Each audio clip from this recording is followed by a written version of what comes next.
नमस्कार दोस्तों, स्वागत है आपका स्टडी विद पृथ्वी पर। दोस्तों, आज हम इस वीडियो में पाइथागोरस प्रमेय, पाइथागोरस थ्योरम के बारे में पढ़ेंगे। ये थ्योरम पाइथागोरस नामक जो मैथमेटिशियन थे, गणितज्ञ थे, उन्होंने दी थी। इस थ्योरम के बारे में हम इस वीडियो में पढ़ेंगे। इसके साथ में ही हम एक एग्जाम्पल लेंगे कि इस थ्योरम का उपयोग हम किस प्रकार से एग्जाम्पल में करेंगे, वो भी हम समझेंगे। दोस्तों, इस थ्योरम को समझने के लिए सबसे पहले हमें इस त्रिभुज को समझना पड़ेगा। हम पहले त्रिभुज के बारे में समझते हैं, फिर हम इस थ्योरम पे आते हैं। दोस्तों, यहाँ पे एक त्रिभुज दिया गया है। त्रिभुज किसे कहते हैं? तीन भुजाओं से घिरी बंद आकृति को हम त्रिभुज कहते हैं। यहाँ पे तीन भुजाएं कौन कौन सी है? पहली भुजा ए बी है, दूसरी भुजा बी सी है और तीसरी भुजा सी ए है। इन तीन भुजाओं से घिरी बंद आकृति को हम त्रिभुज कहते हैं। त्रिभुज के तीन भुजाएं होती है और तीन ही कोण होते हैं। दोस्तों, यहाँ पे तीन कोण है। पहला कोण कोण ए है, दूसरा कोण कोण बी है और तीसरा कोण कोण सी है। अर्थात त्रिभुज में तीन भुजाएं हो गई और तीनों कोण हो गए। इस प्रकार से घिरी बंद आकृति को हम त्रिभुज कहते हैं। दोस्तों, ये जो पाइथागोरस प्रमेय है, पाइथागोरस थ्योरम है, ये समकोण त्रिभुज पे लागू होती है। अब समकोण त्रिभुज किसे कहते हैं? तो दोस्तों, ऐसा त्रिभुज जिसका कोई भी एक कोण 90 डिग्री हो। यहाँ पे तीन कोण है, कोण ए, कोण बी और कोण सी। इसमें से कोई भी एक कोण 90 डिग्री होना चाहिए। तो दोस्तों, इस वाले त्रिभुज में तो आपको दिख रहा है कि ये बी वाला कोण 90 डिग्री है। तो ऐसा त्रिभुज जिसका कोई भी एक कोण 90 डिग्री हो, उसको हम समकोण त्रिभुज कहते हैं। और ये जो पाइथागोरस प्रमेय है, वो समकोण त्रिभुज पे ही लागू होती है। इसका यूज हम समकोण त्रिभुज वाले क्वेश्चन होंगे उन पे ही हम कर पाएंगे। अब दोस्तों, हम देखते हैं कि ये कर्ण क्या होता है, ये आधार क्या होता है और ये लंब क्या होता है। तो दोस्तों, जो समकोण त्रिभुज होता है जिसका एक कोण 90 डिग्री होता है, इसकी जो सामने वाली भुजा होती है, जो 90 डिग्री के सीधी सामने होती है, ये भुजा AC आपको दिख रही है, ये 90 डिग्री के सामने वाली भुजा है। तो ये जो भुजा AC है वो इसका कर्ण कहलाती है। इसको हम इंग्लिश में हाइपोटेन्यूज कहते हैं। और इसके बाद में ये पूरा त्रिभुज है जो किस पे खड़ा है, इसका आधार क्या है? ये BC भुजा पे खड़ा है, तो BC भुजा इसका आधार कहलाएगी। तो इसको हम BC भुजा को, इस त्रिभुज का क्या कहलाएगी? आधार कहेंगे। इसको हम बेस कहेंगे। इसके बाद बची भुजा कौन सी है? भुजा AB भुजा है, तीसरी भुजा, इसको हम लंब कहेंगे। इसको इंग्लिश में हम परपेंडिकुलर कहेंगे। अर्थात समकोण त्रिभुज में 90 डिग्री के सामने वाली भुजा कर्ण कहलाएगी, जिसको हम इंग्लिश में हाइपोटेन्यूज कहेंगे। जिस पे ये पूरा त्रिभुज खड़ा है उसको हम आधार कहेंगे, इसको इंग्लिश में हम बेस कहेंगे। और बची भुजा को हम लंब कहेंगे और इंग्लिश में इसको हम परपेंडिकुलर कहेंगे। इन तीन भुजाओं के बारे में आपको पता होना चाहिए कि समकोण त्रिभुज में कर्ण कौन सा होता है, इसका आधार कौन सा होता है और इसकी लंब कौन सा होता है। और समकोण त्रिभुज किसे कहते हैं? ऐसा त्रिभुज जिसका कोई भी एक कोण 90 डिग्री होता है। अब दोस्तों, यहाँ पे समझने की बात एक ये भी है कि इसमें जो ये तीनों भुजाएं आपको दिख रही है, AB, BC और AC, इसमें से जो कर्ण वाली भुजा है, जो 90 डिग्री के सामने वाली भुजा है कर्ण वाली, ये भुजा सबसे बड़ी होती है। इसकी जो लंबाई है आप देखोगे तो ये भुजा की लंबाई, ये भुजा की लंबाई है। इन दोनों भुजाओं की लंबाई से सबसे बड़ी भुजा होगी वो AC होगी, जो 90 डिग्री के सामने होगी। उसको हम कर्ण कहेंगे। अर्थात कर्ण की लंबाई होती है वो सबसे अधिक होती है। ये आपको पता होना चाहिए। तो दोस्तों, त्रिभुज के बारे में आपने समझ लिया कि समकोण त्रिभुज किसे कहते हैं, इसका 90 डिग्री के सामने वाला जो होता है वो कर्ण कहलाता है, इसका आधार क्या होता है, इसका लंब क्या होता है, ये आपने समझ लिया। अब हम इस थ्योरम को समझेंगे तो आपको ये थ्योरम अच्छे से समझ में आ जाएगी। तो दोस्तों, ये थ्योरम क्या कहती है वो हम देखते हैं। इस प्रमेय के अनुसार समकोण त्रिभुज में, अर्थात ये थ्योरम सिर्फ समकोण त्रिभुज में ही लागू होगी। समकोण त्रिभुज में सबसे बड़ी भुजा कौन सी होती है? जो मैंने बताया आपको, 90 डिग्री के सामने वाली भुजा कर्ण होती है, वो सबसे बड़ी होती है। तो सबसे बड़ी भुजा कर्ण का वर्ग, जब ये भुजा है कर्ण, इसका जो वर्ग करेंगे, इसका वर्ग मतलब इसका स्क्वायर करना है, जो हमने यहाँ पे लिखा है कर्ण का स्क्वायर। तो इसका वर्ग है वो अन्य दोनों भुजाओं के वर्गों के योगफल के बराबर होता है। अन्य दोनों भुजा कौन सी होगी? कर्ण के अलावा अन्य दोनों भुजा, एक तो हो गई लंब, एक हो गई आधार। तो इन दोनों भुजाओं का स्क्वायर कीजिए और इसका स्क्वायर कीजिए BC का, और इसका स्क्वायर कीजिए AB का, और इसको जोड़ दीजिए। अर्थात कर्ण का स्क्वायर करने के बाद ये कर्ण का स्क्वायर होगा वो इन दोनों भुजाओं के स्क्वायर के योगफल के बराबर होगा। तो हमने ये लिखा कर्ण का स्क्वायर बराबर लंब का स्क्वायर प्लस आधार का स्क्वायर। ये पाइथागोरस प्रमेय यही कहती है कि समकोण त्रिभुज में सबसे बड़ी भुजा होती है कर्ण, उसका स्क्वायर बराबर अन्य दो भुजाएं होती है, एक आधार होती है इसका स्क्वायर प्लस लंब का स्क्वायर। इन दोनों भुजाओं का स्क्वायर करके जोड़ना है तो वो कर्ण के स्क्वायर के बराबर हो जाएगा। ये जो हमने यहाँ पे लिखा है यही पाइथागोरस प्रमेय है, कर्ण का स्क्वायर बराबर लंब का स्क्वायर प्लस आधार का स्क्वायर। इंग्लिश में हम इसको लिखते हैं एच का स्क्वायर बराबर पी का स्क्वायर प्लस बी का स्क्वायर। तो आपको समझ में आ गया होगा दोस्तों कि पाइथागोरस प्रमेय हमारी क्या होती है, किस त्रिभुज पे लागू होती है। इसमें सबसे बड़ी भुजा कर्ण होती है, इसका स्क्वायर होता है वो आधार के स्क्वायर प्लस लंब के स्क्वायर के बराबर होता है। अब दोस्तों इस थ्योरम का उपयोग हम क्वेश्चन में किस प्रकार से करेंगे वो समझेंगे। इसके लिए हम सबसे पहले एक क्वेश्चन लेंगे, इसको हम सॉल्व करेंगे।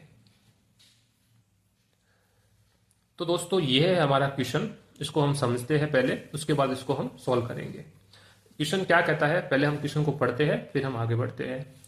क्वेश्चन में लिखा है किसी समकोण त्रिभुज ABC में कोण B बराबर 90 डिग्री है।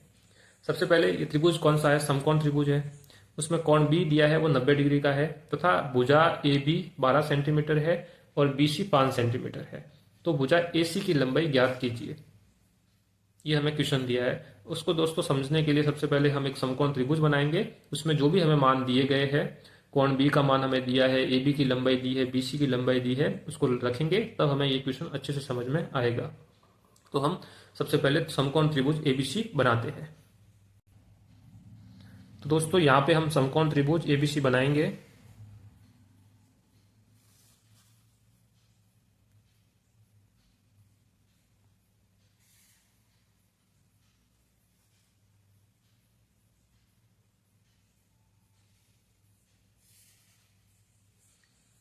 दोस्तों ये एक त्रिभुज है जो कि समकोण त्रिभुज है, क्योंकि जो आपको ये कोण आपको दिख रहा है, ये कोण ये क्या है 90 डिग्री का है। अब दोस्तों इसका नाम रखना पड़ेगा, त्रिभुज ABC है तो हमें क्या दिया है, समकोण त्रिभुज ABC में कोण B बराबर 90 डिग्री है, तो ये 90 डिग्री है तो ये कोण B हो जाएगा। अब दोस्तों क्या बचा, A और C बचा, तो यहाँ पे हम A लगा देंगे और यहाँ पे हम C लगा देंगे। इस प्रकार से हमें ये त्रिभुज मिला A, B और C, और ये समकोण त्रिभुज है क्योंकि कोण B क्या है 90 डिग्री है, जो हमें यहाँ पे दिया गया है, कोण B बराबर 90 डिग्री है। अब दोस्तों इसकी भुजाओं की लंबाई हमें दी गई है, भुजा AB बराबर 12 सेंटीमीटर है, तो भुजा AB ये है तो ये कितनी दी है हमें 12 सेंटीमीटर दी है।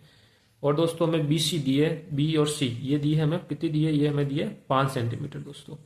अब हमें पूछा क्या इसने, भुजा AC की लंबाई ज्ञात कीजिए। AC क्या है AC, इसकी लंबाई कितनी होगी वो हमें ज्ञात करना है। तो दोस्तों सबसे पहले तो हमें ये देखना होगा कि क्या इसमें पाइथागोरस प्रमेय लगेगी या नहीं लगेगी। तो दोस्तों ये एक समकोण त्रिभुज है क्योंकि इसका कोण B 90 डिग्री है, तो इसमें पाइथागोरस प्रमेय तो लगेगी।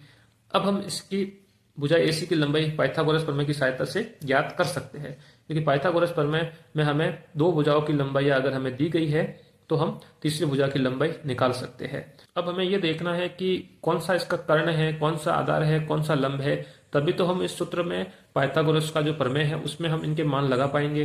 तो दोस्तों हमने क्या पढ़ा था कि जो 90 डिग्री के सामने वाली भुजा है वो क्या कहलाती है, वो कर्ण कहलाती है। तो ये जो भुजा है AC क्या है, कर्ण है, ये क्या है कर्ण हो जाएगी दोस्तों। इसके बाद पूरा जो त्रिभुज है वो किस पे खड़ा है, BC भुजा पे खड़ा है, तो ये क्या हो जाएगा इसका, ये हो जाएगा दोस्तों इसका आधार हो जाएगा। और इसके बाद जो भुजा शेष बचेगी वो क्या कहलाएगी, इसका लंब कहलाएगी दोस्तों। तो हमने तीनों कर्ण, आधार और लंब कहा है वो हमें पता चल गया। 90 डिग्री के सामने वाला कर्ण है, जिसपे पूरा त्रिभुज खड़ा है वो इसका आधार हो जाएगा और बाकी भुजा इसका लंब कहलाएगी। अब दोस्तों हम पाइथागोरस प्रमेय का यूज करके इस कर्ण की लंबाई ज्ञात करेंगे। तो दोस्तों हम लिखेंगे यहाँ पे सबसे पहले पाइथागोरस प्रमेय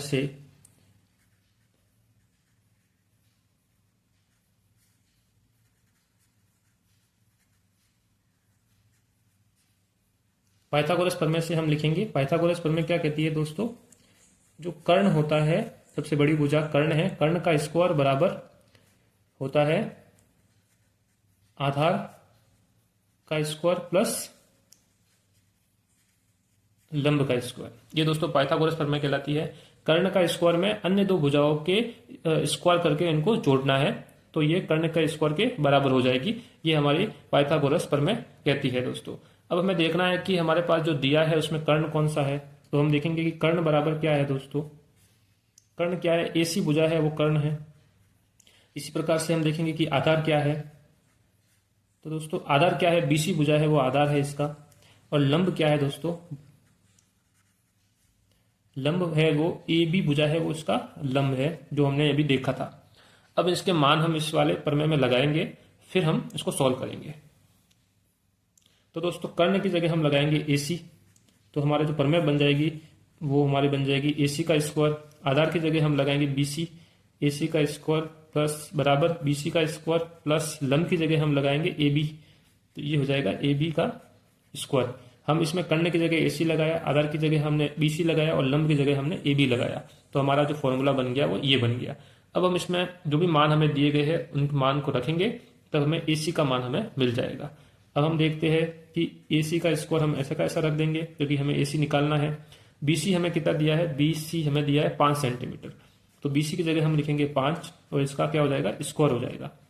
अब हमें AB कितना दिया है, 12 है, तो AB की जगह हम लगेंगे 12, तो 12 का स्क्वायर। दोस्तों यहाँ तक आपको समझ में आ गया होगा। अब हम आगे बढ़ते हैं। अब हम देखते हैं 5 का स्क्वायर बराबर कितना होता है, 25। 12 का स्क्वायर कितना होता है दोस्तों, 144 होता है। 12 इंटू 12 करते हैं तो 144 आता है, और 5 इंटू 5 करते तो 25 आता है।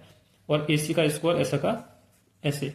अब इसको जब हम जोड़ेंगे तो हमें मिलेगा 25 और 144 हो जाएगा 169 हो जाएगा। दोस्तों ये क्या हो जाएगा, AC का स्क्वायर। यहाँ तक आपको समझ में आ गया होगा। अब हमें इससे AC निकालना है, AC के स्क्वायर से हमें AC निकालना है। तो दोस्तों ये AC का स्क्वायर बराबर 169 हो गया। अब हम इसको यहाँ पे आगे करेंगे थोड़ा तो आपको समझ में आ जाएगा। तो यहाँ पे AC का स्क्वायर है बराबर 169 है, तो 169 को हम क्या लिख सकते हैं, क्या ये 13 का स्क्वायर नहीं होता, 13 इंटू 13 कितना होता है, 169 ही होता है। तो ये इसको हम ऐसे लिख सकते हैं, AC का स्क्वायर बराबर ये 169 को हम लिखेंगे 13 का स्क्वायर लिख देंगे। दोस्तों अब हम देखेंगे कि स्क्वायर और स्क्वायर दोनों एक दूसरे से कट जाएंगे, तो हमें AC का मान मिल जाएगा। AC का मान हमें मिलेगा वो कितना मिलेगा, 13। और दोस्तों जो हमें भुजाएं दी गई है वो सेंटीमीटर में दी गई है, तो ये भी किस में होगी, सेंटीमीटर में। इस प्रकार से दोस्तों हमने AC का मान निकाल दिया।